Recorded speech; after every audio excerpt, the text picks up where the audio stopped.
Mars 1923, un homme agonise.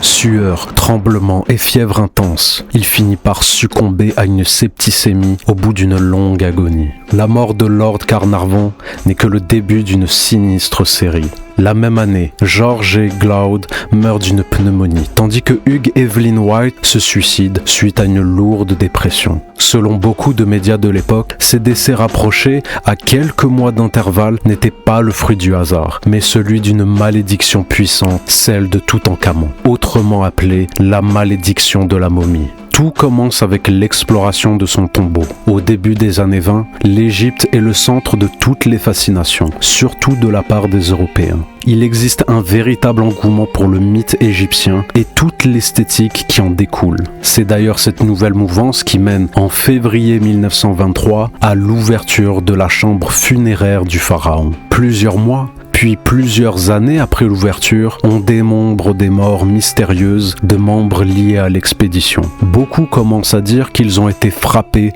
par un sort funeste.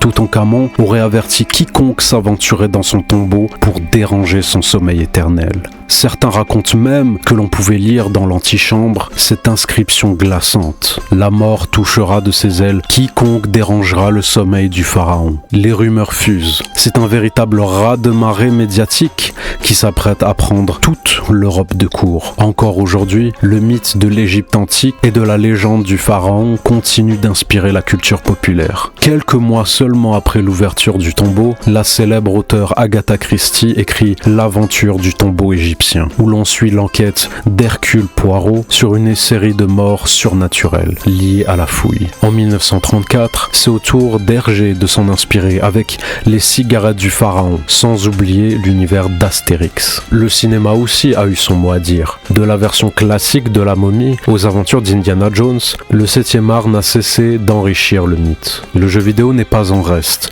avec des titres comme Assassin's Creed ou Tomb Raider, où Lara Croft explore des sépultures anciennes et mystérieuses. Mais après toutes ces années, une question demeure. Y avait-il vraiment une malédiction, ou est-ce juste une histoire inventée de toutes pièces ?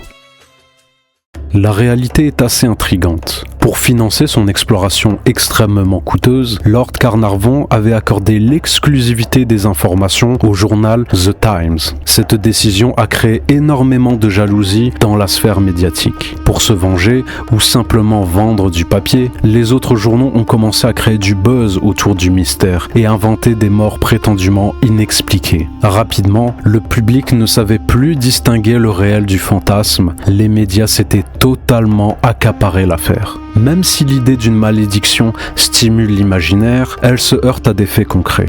Certes, il y eut des décès, mais la grande majorité des membres de l'expédition ont vécu très longtemps. Par exemple, la fille de Lord Carnarvon, Lady Evelyn, qui avait pourtant été présente dès l'ouverture du tombeau, a vécu longtemps, même après l'ouverture de celui-ci. Quant à Howard Carter, l'homme qui a physiquement ouvert la chambre funéraire, il a survécu 17 ans après sa découverte. Pour une malédiction divine, la fenêtre de tir semble pour le moins aléatoire et plutôt large. D'un point de vue scientifique, l'explication la plus sérieuse repose sur des champignons et des moisissures présentes à l'intérieur du tombeau. Ceux-ci auraient proliféré en raison des fruits et des offrandes laissées dans la tombe pour accompagner le roi dans l'au-delà. Ainsi, en ouvrant le tombeau et en respirant cet air, certains explorateurs fragiles auraient contracté des infections pulmonaires graves et seraient morts plusieurs mois plus tard. D'autres théories plus marginales évoquent la prétendue radioactivité du tombeau ou la présence de virus anciens, mais ces théories ne font pas l'unanimité dans la communauté scientifique.